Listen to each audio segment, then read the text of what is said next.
ശശി തരൂരിനെ വിമർശിച്ച് പ്രതിപക്ഷ നേതാവ് വി.ഡി. സതീശന് മറുപടിയുമായി വ്യവസായ മന്ത്രി പി. രാജീവ്. പ്രതിപക്ഷ നേതാവ് വസ്തുതകളെ കേരളത്തിനെതിരായി പ്രചരിപ്പിക്കുന്നുവെന്ന് പി. രാജീവ് പറഞ്ഞു. ഇങ്ങനെയല്ല കേരളം, ഇവരൊന്നും പറയുന്നതല്ല കേരളം. ഇവിടെ വ്യവസായ നിക്ഷേപം വേണ്ട എന്ന മട്ടിൽ ഒരു ചെറു ന്യൂനപക്ഷം പരസ്യ നിലപാടുകൾ സ്വീകരിക്കുന്നുണ്ട്. യഥാർത്ഥത്തിൽ കേരളീയരും കേരള വിരുദ്ധരും എന്ന ഒരു രൂപത്തിലേക്ക് ഇത് മാറിയിട്ടുണ്ട്. കക്ഷി രാഷ്ട്രീയത്തിന് അതീതമായി കേരളം വളരണം, നമ്മുടെ ചെറുപ്പക്കാർക്ക് ഇവിടെ തന്നെ ജോലി കിട്ടണം, കൂടുതൽ സംരംഭങ്ങൾ വരണം, കൂടുതൽ വ്യവസായ നിക്ഷേപം വരേണ്ടതുണ്ട്. സങ്കുചിത രാഷ്ട്രീയത്തിൻ്റെ പേരിൽ ഒന്നും ഇവിടെ നടക്കില്ല എന്ന് വാദിച്ച് വസ്തുതകളില്ലാതെ ഉറപ്പിക്കാൻ ശ്രമിക്കുന്ന കേരള വിരുദ്ധരോ കേരള ശത്രുക്കളോ. ഇന്ന് പ്രതിപക്ഷ നേതാവ് നടത്തിയ പത്രസമ്മേളനവും യഥാർത്ഥത്തിൽ അദ്ദേഹം ഈ സന്ദർഭത്തിൽ നടത്താൻ പാടില്ലാത്തതാണ്. വിവരങ്ങളുമായി അമൽ കൂടി ചേരുന്നുണ്ട്. അമൽ, ഈ വ്യാവസായിക മേഖലയുടെ എപ്പോഴും ഒരു പ്രൊഫഷണൽ അപ്രോച്ചാണ് കേരളത്തിന്. ഇവിടെ നോക്കൂ, മന്ത്രി വസ്തുതകൾ നിരത്തുന്നുണ്ട്, അങ്ങനെ പ്രതിപക്ഷ നേതാവിന് മറുപടിയും നൽകുന്നുണ്ട്.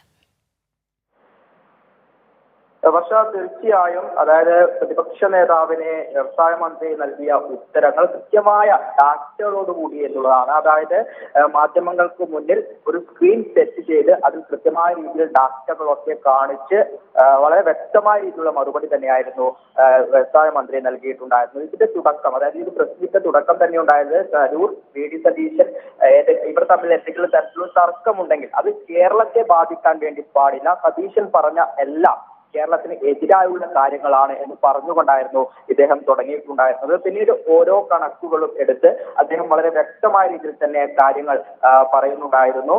അതായത് വ്യവസായ വകുപ്പിന്റെ കണക്ക് ആർക്കു വേണമെങ്കിലും പരിശോധിക്കാം, അവ പരിശോധിച്ചുകൊണ്ട് മാത്രം ഇത്തരത്തിലുള്ള മറുപടികൾ അല്ലെങ്കിൽ ഇത്തരത്തിലുള്ള ആരോപണങ്ങൾ പറയുക, അല്ലാതെ പൊള്ളയായ കാര്യങ്ങൾ പറയാൻ വേണ്ടി പാടില്ല എന്ന ഒരു താക്കീത് കൂടിയായിരുന്നു പ്രതിപക്ഷ നേതാവിന് കൊടുത്തിട്ടുണ്ടായിരുന്നത്. പ്രതിപക്ഷ നേതാവ് സൂചിപ്പിച്ചിട്ടുണ്ടായിരുന്നത് ഈ വ്യവസായ മന്ത്രിയുടെ ഭാഗത്തുണ്ടാകുന്ന പരാമർശങ്ങളൊക്കെ ചീറ്റുകൊട്ടാരമായിരുന്നു എന്നാണ്. എന്നാൽ അങ്ങനെയല്ല കാര്യങ്ങൾ, വസ്തുതകളുടെ ഉറപ്പിലാണ് താൻ ഇത്തരം കാര്യങ്ങളൊക്കെ പറയുന്നത്. 6-7 വർഷം കഴിയുമ്പോൾ വ്യവസായ മേഖലയിൽ കേരളം വലിയൊരു മാറ്റം തന്നെ കേരളത്തിൽ ഉണ്ടാകും എന്ന് അദ്ദേഹം ഡാറ്റകളുടെ അടിസ്ഥാനത്തിൽ സൂചിപ്പിച്ചിട്ടുണ്ടായിരുന്നു. അതേസമയം തന്നെ മറ്റു പ്രധാന കാര്യം, കോവിഡ് സമയത്തെ ചില കാര്യങ്ങൾ പ്രതിപക്ഷ നേതാവ് എടുത്തു പറഞ്ഞിരുന്നു. അതായത് കോവിഡ് കാലത്ത് എന്തെങ്കിലും കേരളത്തിൽ തുടങ്ങിയോ, ഏതെങ്കിലും വ്യവസായം കേരളത്തിൽ ഉണ്ടായോ, പിന്നെ എന്തിനാണ് ഇത്തരത്തിലുള്ള കണക്കുകൾ വെറുതെ സർക്കാർ ഉണ്ടാക്കി പറയുന്നു എന്ന രീതിയിലായിരുന്നു പ്രതിപക്ഷ നേതാവ് പറഞ്ഞിട്ടുണ്ടായിരുന്നത്. എന്നാൽ ഇതിൽ വ്യവസായ മന്ത്രിയുടെ മറുപടി, കേരളത്തിൽ 254% പുതിയ വ്യവസായം വന്നു എന്നത് വലിയ ഒരു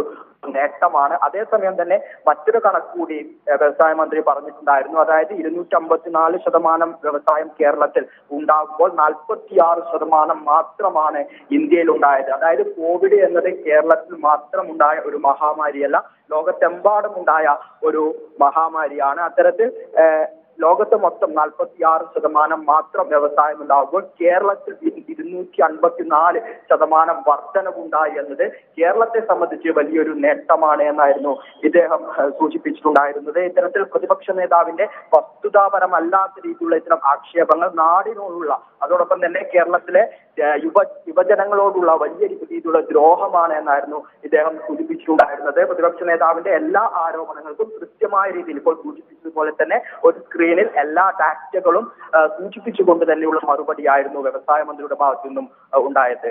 വർഷം ശരി അമൽ, പ്രതിപക്ഷ നേതാവ് വി.ഡി. സതീശന് നൽകിയ മറുപടി കൂടിയായിരുന്നു ഈ വാർത്താ സമ്മേളനം. വിവരങ്ങളാണ് അമൽ നൽകിയത്.